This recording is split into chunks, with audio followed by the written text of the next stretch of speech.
What's up guys, Ricky Carruth here. Today I want to talk to you guys about 3 ways that I literally lost $1 million in real estate back when the market crashed. So first I want to talk about how I made $1 million. So in 2002 I got my license. I was 20 years old, right? So I'm hitting the ground running as hard as I can. I start selling properties. By the time I started selling properties, I was selling about 2 a month. And then the market really started to pick up. So as the market started to pick up, I started making more money, and I got to where I was making about $200, $250 a year for 2 years in a row. 2003 and 2004, I made $200 to $250 a year in commissions. Okay, so what I did from there is I took that money and I invested it into more real estate to flip.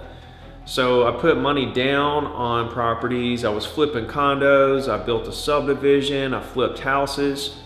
So I was flipping properties left and right and borrowing a lot of money. By the time the market started to decline, I had flipped into more property, and I had about $1.5 million in debt that I was paying loans on across a number of different properties I was flipping. So out of that 1.5, the properties were worth at the height of the market about 2.5. Okay, so I had $1 million worth of equity during that time. So when the market started declining and started to crash, that equity basically just went away. It got down to about the 1.5, which is what the property was worth when I bought it. It kind of went right back down to that really quick before anybody knew it. And then from there, I started selling properties just to get out of the debt, right? So I was selling properties just to pay the loan off. I was making zero. All the equity went away. So I ended up foreclosing on a couple of them, but I got rid of most of them. And I wiped the slate clean, but I had nothing. During that time, when I was trying to sell the properties, everybody was saying, just give it 2 more years. Just give it 2 more years. You know, the market's going to come back. 2 years would go by. And they would say it again, give it 2 years, give it 2 years. So during that time, I'm trying to hang on for dear life, and I'm continuing to pay the loans.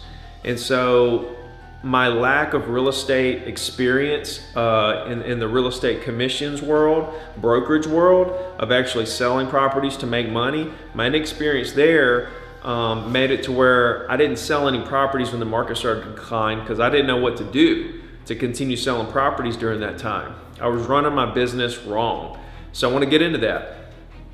But basically the bottom line was I paid on the loans until I ate up all the reserves I had, trying to hang on for dear life. I sold all the properties I could sell, and at the end of the day, I had no properties and no money. So I lost $1 million. Okay, so here are 3 things I did that I learned through the crash and realized at some point. And then once I learned these 3 things, I was able to get right on the right track and start crushing it, right? And since I learned that, my life has done nothing but improve, get better, and I've went to all kinds of new levels, and I'm still going higher and higher and higher, and I won't stop. So here it is.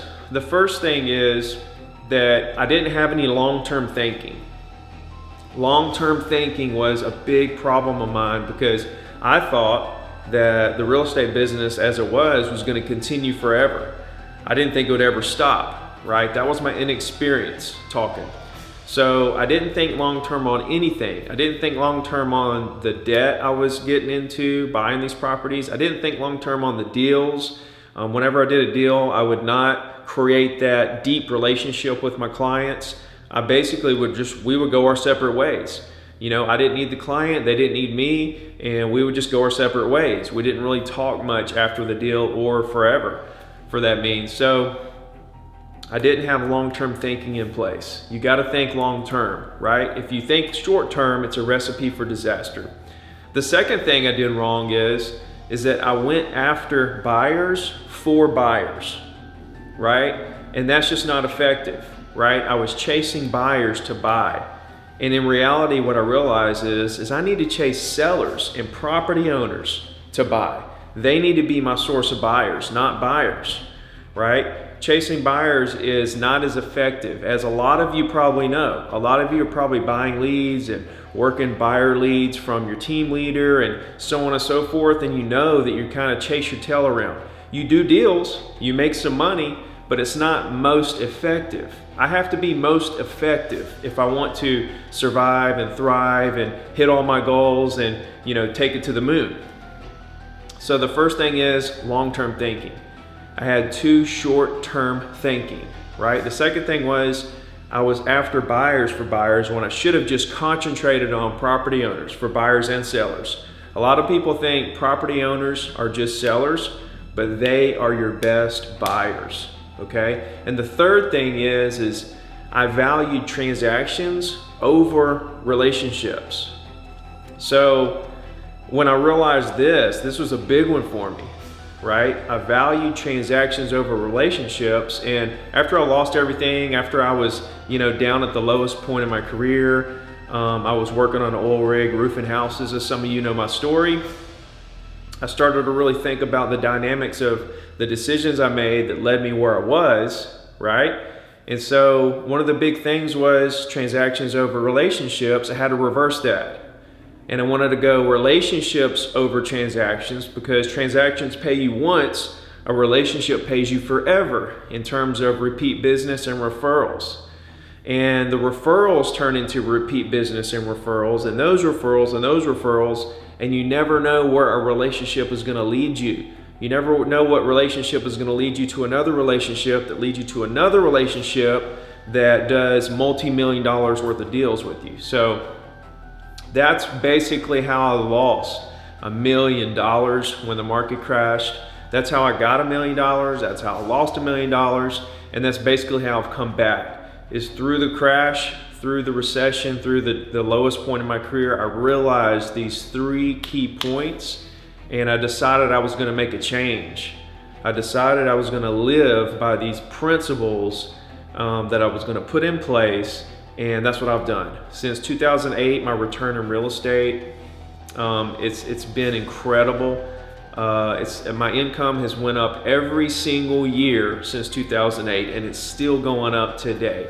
January, I just hit $125,000 in commissions. February, I have another 125 set up to close. And that's my goal for this year, is to hit $125,000 a month in 2018, so that I can hit my 1.5 GCI this year. That's my goal. So I hope this helps you realize a little bit about how you can lose everything and the mindset behind it, because real estate's all mindset.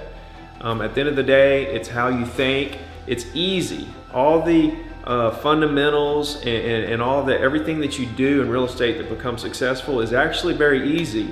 The hard part is up here, is understanding and having the right mindset and attitude, and looking at it as everything's a win-win, right? So please click subscribe if you haven't already. I appreciate you guys. Much love. Let me know if I can help you at all, and we'll talk to you real soon.